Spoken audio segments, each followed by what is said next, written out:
Bismillahirrahmanirrahim. Assalamualaikum warahmatullahi wabarakatuh dan selamat siang untuk kita semua. Pada kesempatan kali ini kita akan melanjutkan pembelajaran kita pada perkuliahan optics ini dengan materi yaitu fiber optics atau serat optik. Jadi pada hari ini kita sudah melalui 6 pertemuan sehingga pada hari ini adalah pertemuan yang ke-7. Bicara masalah fiber optics ini sebetulnya sangat menarik ya. Kadang disebut serat optik, sebetulnya bahasa Inggrisnya fiber optik, terkadang sudah di bahasa Indonesiakan menjadi fiber optics. Nah, sangat menarik sebetulnya bicara masalah fiber optics ini, di mana kita lihat hari ini bahwa sistem komunikasi kita sudah beralih dari konvensional ke era modern ya. Nah, konvensional maksudnya bukan tradisional ya. Konvensional itu menggunakan copper wire atau kabel tembaga dalam hal ini untuk komunikasi data. Misalnya yang kalian lihat itu misalkan untuk menghubungkan komputer atau laptop kita ke sumber internet, kita menggunakan katakanlah kabel LAN di sini. Jadi kabel LAN itu kan menggunakan kabel tembaga. Kalau kita buka itu di dalamnya ada banyak lagi kabel-kabel kecil yang berisikan tembaga. Misalkan saya saat ini berada di lab MIPA ini. Jadi untuk membawa internet yang kita server kita berada di Puskom, pusat komputer universitas misalnya. Jadi supaya internet itu sampai ke fakultas ini, maka dibawalah menggunakan kabel. Nah, kalau metode konvensional sebelumnya dulu, data itu atau internet itu, internet identik dengan data ya, dibawa menggunakan kabel tembaga. Artinya apa?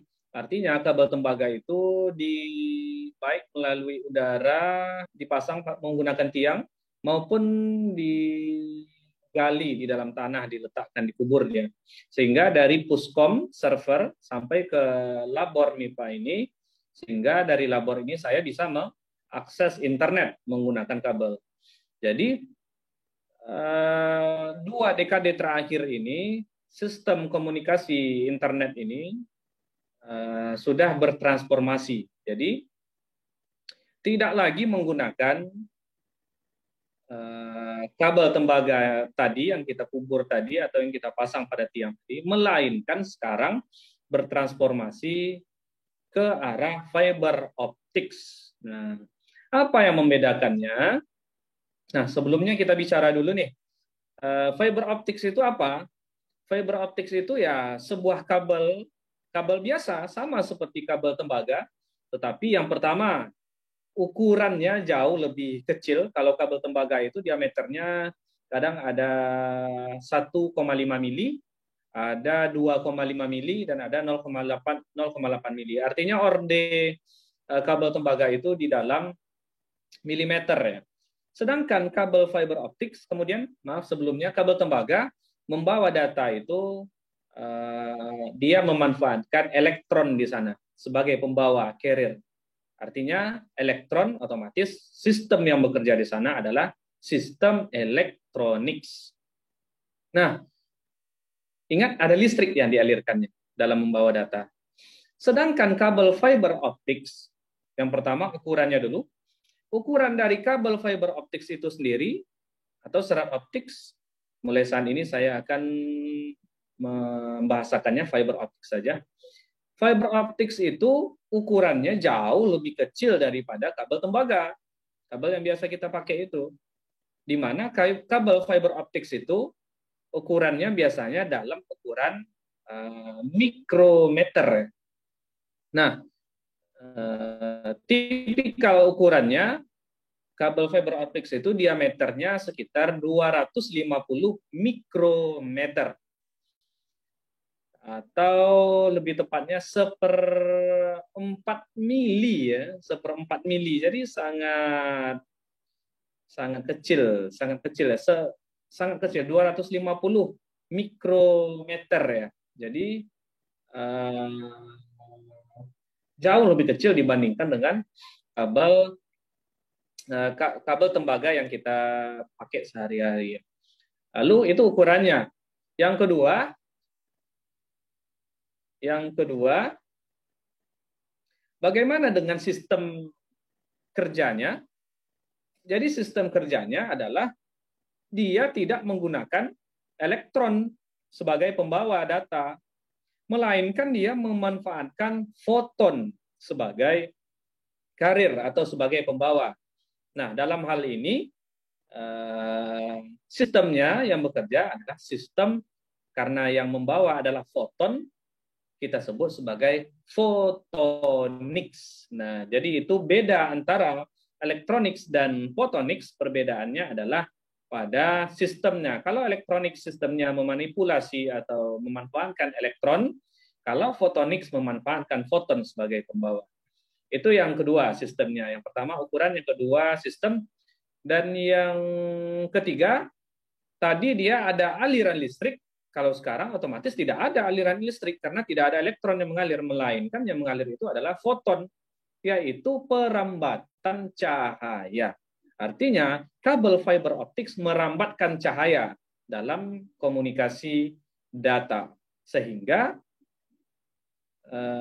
dapat kita katakan dia tidak nyetrum. Kabel fiber optics ini tidak nyetrum ya. Jadi aman dia terhadap human contact. Kalau kabel biasa kan bahaya. Kita pegang, kita bisa di-strum. Kalau kabel fiber, ya tidak. Tetapi dia juga punya kelebihan dan kekurangan masing-masing ya. Sehingga mulai saat dikembangkannya teknologi fiber optics ini, penggunaan kabel tembaga dan kabel fiber optics sekarang punya domain masing-masing. Di mana kabel fiber optics digunakan untuk membawa komunikasi data atau membawa data, sedangkan kabel tembaga digunakan untuk membawa arus listrik atau tegangan listrik ya. Di mana dalam hal ini kabel tembaga ini membawa tegangan dari rentang yang paling kecil misalnya 220 volt atau yang kita pakai dalam kehidupan sehari-hari di bawah itu sampai ke 20.000 volt atau 20 kilovolt. Itu kabel yang dapat kita lihat pada tali 3 yang berada di tiang listrik gitu ya. Nah, sedangkan pada kabel yang berada di towernya itu, kita lihat di tower tiang listrik itu, yaitu tegangannya lebih tinggi lagi. Nah, jadi seperti itu, kabel dari Puspom misalnya dibawa ke labor PMIPA ini menggunakan fiber optics, menggunakan cahaya, sehingga cahaya ini melewati kabel tadi, kabel fiber optics. Bagaimana dia melewatinya, itulah yang akan kita pelajari hari ini. Dan bagaimana strukturnya, itu yang akan kita kupas hari ini. Baik, sekarang saya izin share screen kan layar saya.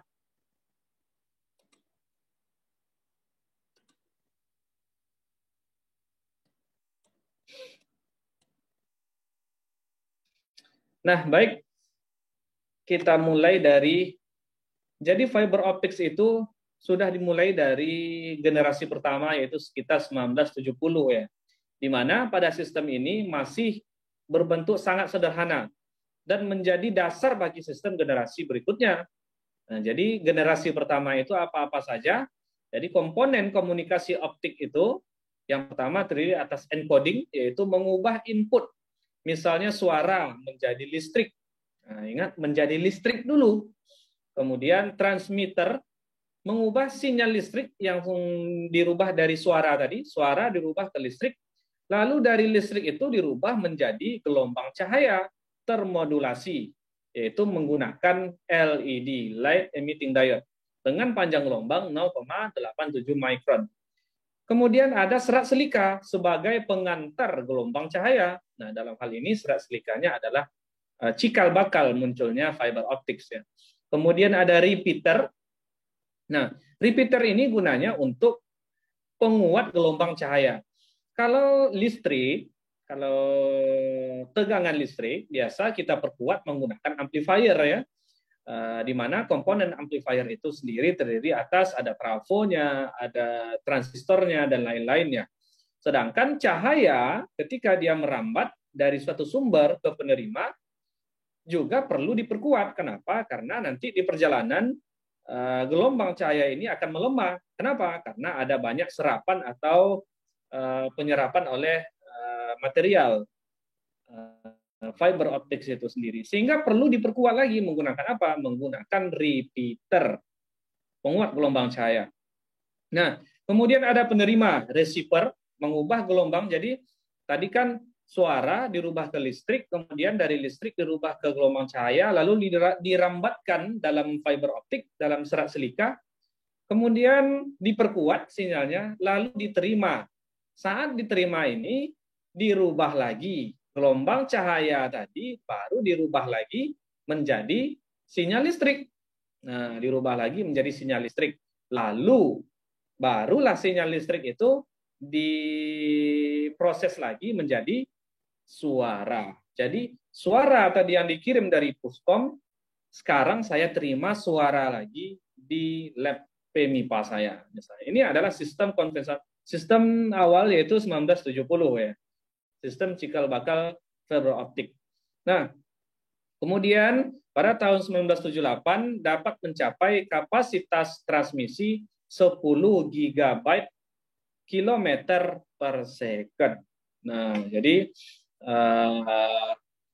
di sini dapat kita lihat kelebihan, salah satu kelebihan dari sistem komunikasi optik ini, selain yang tadi di awal kita sebutkan, dia juga mempunyai kecepatan yang sangat tinggi. Kenapa? Kecepatan elektron ternyata jauh lebih diungguli oleh kecepatan foton, kecepatan cahaya. Nah, artinya apa? Cahaya itu kan sangat kencang, kecepatannya 3 kali 10 pangkat 8 ya. Sedangkan kecepatan elektron itu ya di bawah itu. Jauh lebih cepat cahaya daripada elektron, jauh lebih cepat foton daripada elektron. Nah, jadi itu merupakan keunggulannya. Sehingga hari ini kita bisa lihat ketika kita bicara di sini atau kita melihat suatu acara live yang berada di Amerika, katakanlah acara UFC misalnya antara Khabib Nurmagomedov misalnya melawan Conor McGregor, live di Las Vegas di Amerika sana, lalu menggunakan fiber optics yang dialirkan dari benua Amerika sampai ke benua Asia, Eropa, dan khususnya sampai ke Indonesia. Pak, dari mana Pak dilewatkan kabelnya? Kabel fiber optics itu dipasang di bawah laut antar benua ya. Untuk kita Indonesia, dia melewati samudra yang memisahkan samudra Atlantik ya. Dan juga ada yang melewati Samudra Pasifik. Nah, nanti akan melewati Singapura lalu sampai ke Indonesia.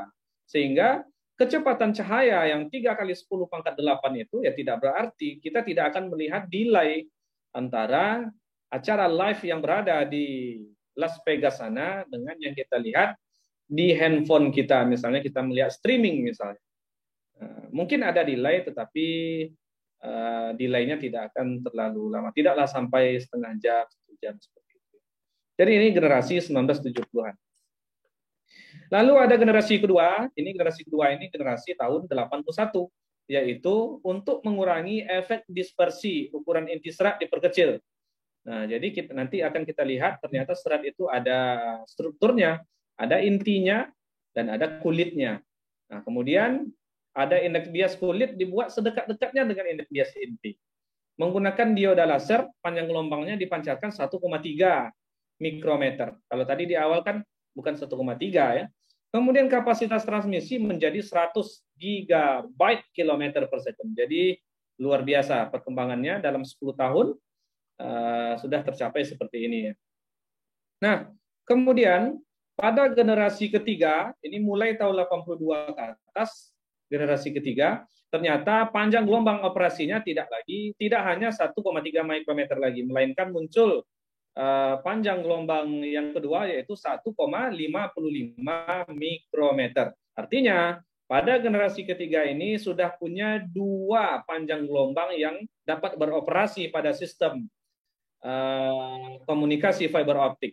Satu 1,55 dan satu 1,3. Ini sama halnya dengan sistem komunikasi listrik ya. Kita kenal bahwa sebelumnya komunikasi listrik menggunakan 110 volt, kemudian bertransformasi menjadi 220 volt, kemudian ada lagi sistem 240 volt dan 3 fasa dan lain sebagainya. Jadi sama-sama mengalami kemajuannya. Nah, sehingga pada generasi ketiga pada tahun 1982 ini, tidak hanya itu, ternyata juga kapasitas transmisi menjadi beberapa ratus, tidak lagi 100 GB, tetapi beberapa ratus.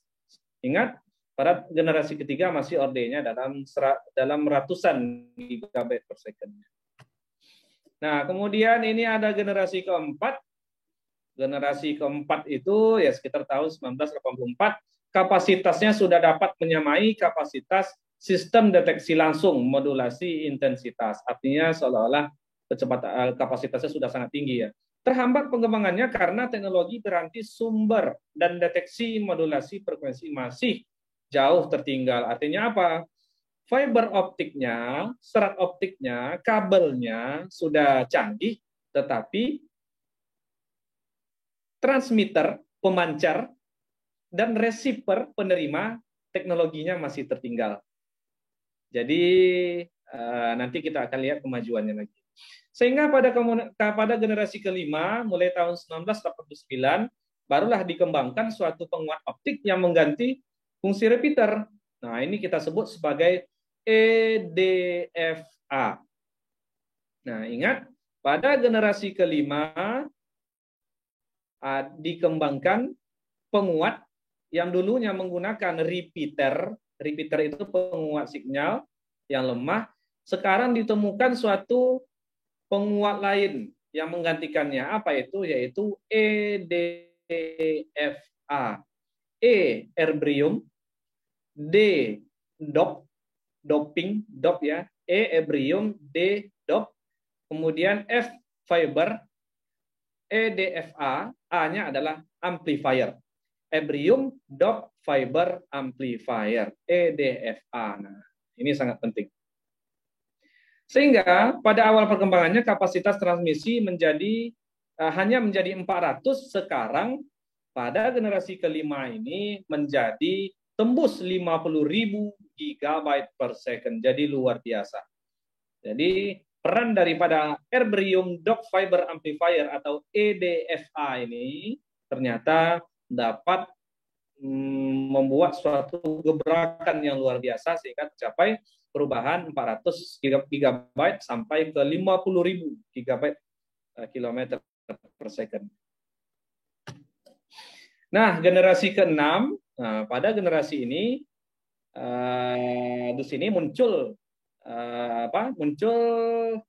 komunikasi sistem baru yaitu soliton. Kalau tadi kan komunikasi pada fiber optik itu gelombang cahaya yang berada pada panjang gelombang berapa? 1,3 dan 1,5 mikrometer, itu termasuk ke dalam rentang microwave. Rentang inframerah, infrared. Sedangkan pada generasi ke-6 ini ditemukan komunikasi fiber optik ini ternyata ada gelombang lain yang bisa merambat dalam fiber. Apa itu? Yaitu soliton. Nah, yaitu pulsa gelombang yang terdiri dari banyak komponen panjang gelombang yang berbeda hanya sedikit dan juga bervariasi dalam intensitasnya.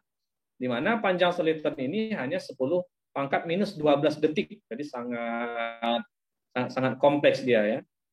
Nah, sehingga eksperimen menunjukkan bahwa soliton minimal dapat membawa 5 saluran yang masing-masing membawa informasi dengan laju 5 GB per second. Kapasitas transmisi yang telah diuji mencapai 35.000 GB per second. Jadi luar biasa. Cara kerjanya gimana? Cara kerjanya berdasarkan efek Kerr. Nah, jadi itu Ingat,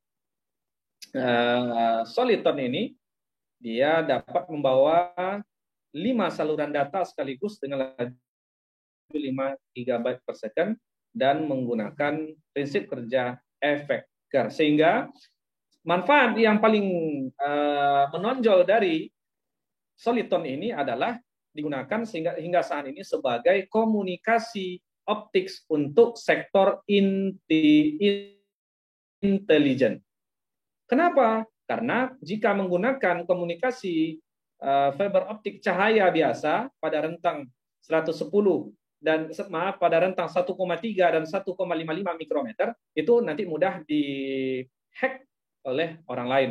Tetapi menggunakan gelombang soliton ini dia akan sangat sulit untuk dihack oleh orang lain, sehingga komunikasi data intelijen itu dapat bersifat konfidensial atau rahasia, tidak bisa dihack.